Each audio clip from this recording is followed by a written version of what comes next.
ግንኙነት ያጠናክረዋል የሚል እምነት አለን። በዚህ አጋጣሚ ክቡር ጠቅላይ ሚኒስትር ኃይለማርያም ደሳለኝ የሁለቱ ሀገሮች ግንኙነት የበለጠ ተጠናክሮ እንዲቀጥል እያደረጉ ላለው ጥረት ሳናመሰግን አላልፍም። ክቡር ጠቅላይ ሚኒስትር ቤንያሚን ኔታንያሁ የእስራኤል ጠቅላይ ሚኒስትር ንግግር እንዲያደርጉ ጋብዛለሁ። አመሰግናለሁ።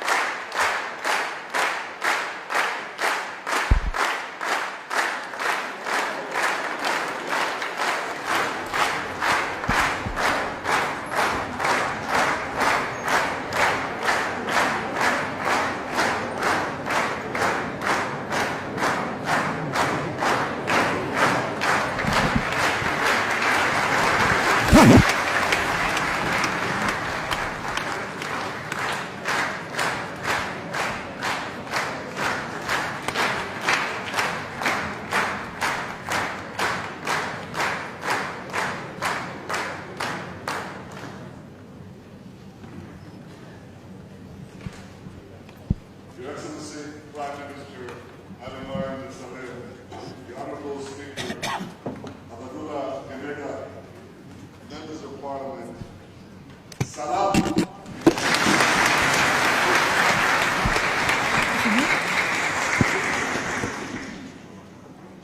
I'm so excited to be here.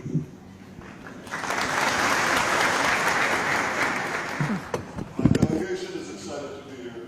My wife is excited.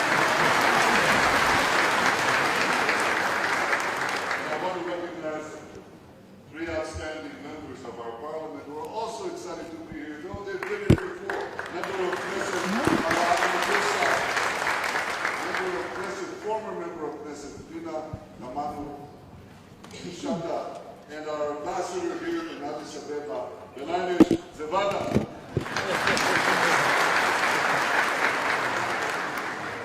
I'm absolutely thrilled to be the first Prime Minister of Israel to visit Ethiopia ever.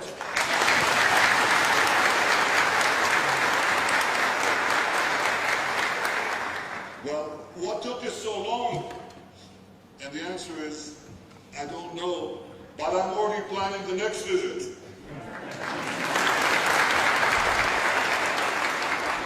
Ethiopia is a resplendent land, rich in history, diverse in culture, pregnant with promise.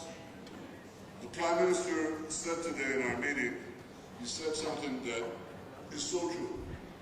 He said, Israel has a place in the hearts of Ethiopians. And Ethiopia has a place in the hearts of Israelis. In the hearts of Israelis. I bring you greetings from Jerusalem, the eternal capital of the Jewish people, the place where I grew up, and the place where the Queen of Sheba met King Solomon 3,000 years ago.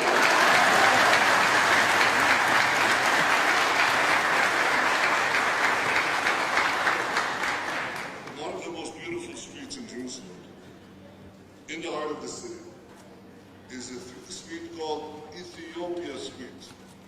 And in my youth, I would walk past the majestic Ethiopian church on it. And I felt always that it was just one expression of the enduring bonds between our peoples. Bonds of history, bonds of values, and increasingly bonds of interest. Our historical bond continued from the Solomonic era through the rise of Christianity to this day. Our values, I think the bonds of history gave rise to the bonds of values. The birth of the Jewish people is interwoven with the birth of our freedom, the story of the Exodus. We were brought from slavery to freedom in our land, to our land, the land of Israel. You in Ethiopia, you fought for your freedom. You maintain your freedom. Throughout the centuries, for millennia, your nation has proudly fought for independence. We respect you for it. We admire you. You resisted.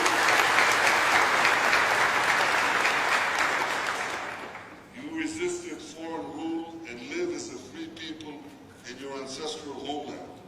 And we too live as a free and independent people in our ancestral homeland. The struggle for freedom unites our two nations. As does the second value we share, which is nation building. Our return to the land of Israel was just the beginning. We then needed to build our state, a dynamic state, a powerful state. We recognized early on that the diversity of our citizens would be a source of great power. Today we draw upon the skills and wisdom of all our citizens, Arabs, Jews, Christians, Muslims, Druze, and Jews from Ethiopia. Thousands of Ethiopian Jews serve in our army, participate in our politics, take part in our economy, in our culture. They help enrich Israeli society every day and in every way. They act as a human bridge between our two peoples. On the way here, I spoke to two young flight attendants of Ethiopian descent. They are proud to be Israelis, and they're proud of their Ethiopian heritage. And one of them is seeing her family here for the first time in 7 years. What excitement! It's the excitement we all feel in coming here and rekindling our friendship. Our Declaration of Independence guarantees the rights of citizens, regardless of religion, race, or gender. And in fact, you know that protecting the access of all in the Middle East to the freedom of faith is a great challenge. Israel today is the only country in the Middle East that fully guarantees the religious freedom for all, for Jews, for Muslims, and Christians. You know that Christians are being slaughtered by ISIS and brutally repressed by the Iranian regime. In Israel, as in Ethiopia, Christians thrive, and I'm proud that our Christians, the Christian community in both our countries, are safe, secure, and free. This is something we uphold for all religions, Muslims, Christians, and Jews alike. It's the values we should uphold everywhere in the Middle East and everywhere in the world, in Africa, in Europe, everywhere. Freedom of faith for all. Ladies and gentlemen, these common values, these common bonds of history and values have led to common interests. Our two nations and every country are threatened by the forces of terror.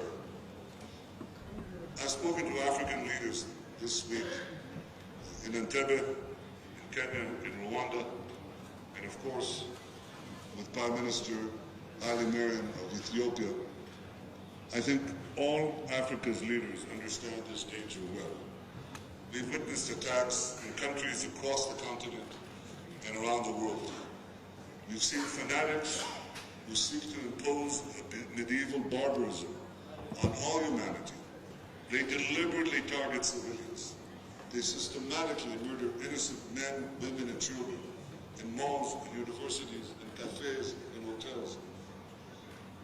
It's important to understand that the terrorists see us, all of us, as one. And we must fight them as one. And I want to pledge to you one thing. We can defeat them, we will defeat them. But working together will defeat them even faster.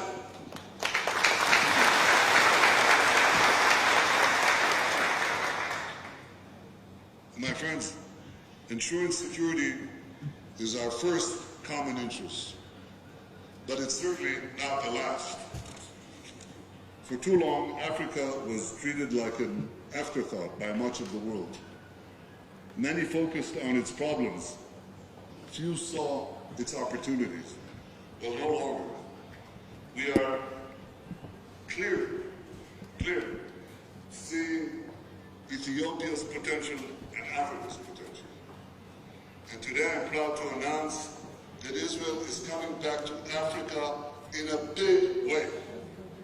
We had extraordinarily productive discussions, the Prime Minister and I and our teams, We see possibilities in every field of endeavor, in agriculture, in water, in energy, in space, in cyber, but in ways that will affect, as the Prime Minister said, the lives of ordinary Ethiopians. If you can have more water for your personal use, for crops, if you can make your crops more productive, if you can grow animals to produce, and cows, to produce milk in greater quantities. This is the question I ask everywhere I go. Which cow produces more milk per cow in the world? You think it's a Dutch cow? You think it's a French cow? It's not. It's an Israeli cow. And soon it could be an Ethiopian cow.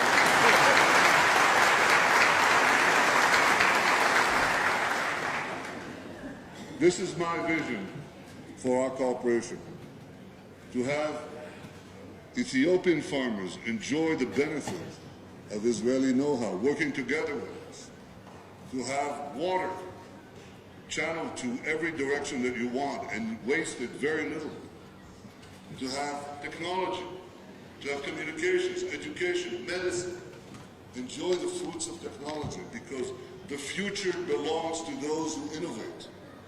Israel is an innovation nation, but we are willing and eager to share our experience with you because we believe in our partnership.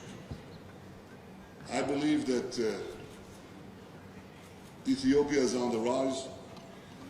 We believe that your industries are growing and innovative. Your influence is spreading. We seek to deepen our ties with you, because when we work together, both of our peoples are better off. It's been nearly 3 decades since an Israeli Prime Minister visited any country in sub-Saharan Africa. And I can promise you, it won't be another 3 decades before another visit. We are talking about future visits to Ethiopia and to many African countries. I want to see Israeli embassies spread throughout the continent, and I want to see every African country represented in an embassy in Israel. This is a vision that we believe in. It's something that we're working for. It's something that we believe in, and it should not surprise you. The founder of our state, of our modern state, was a young man. He was 36 years old when he began, and he died very early at 44. His name was Theodor Herzl. And Herzl was a modern Moses. He said over 120 years ago, he said that after he would achieve the establishment of a reborn Jewish state, he hoped to help the black people of Africa gain their freedom too. It was that same partnership from King Solomon, that same partnership from long ago, the same idea of the Exodus. And Herzl said of the idea of refounding a Jewish state, he said, if you will it, it is no dream. And the same applies to our relations with Africa, and the same applies to our vision of a shared future with Ethiopia. If we will this future, it is no dream. Inspired by the bonds of history, by the values and common interests that characterize us, our friendship is ever deepening. Ethiopia is on the rise, Africa is on the rise, and the friendship between us is soaring to new heights. May God bless Ethiopia. May God bless Israel. May God bless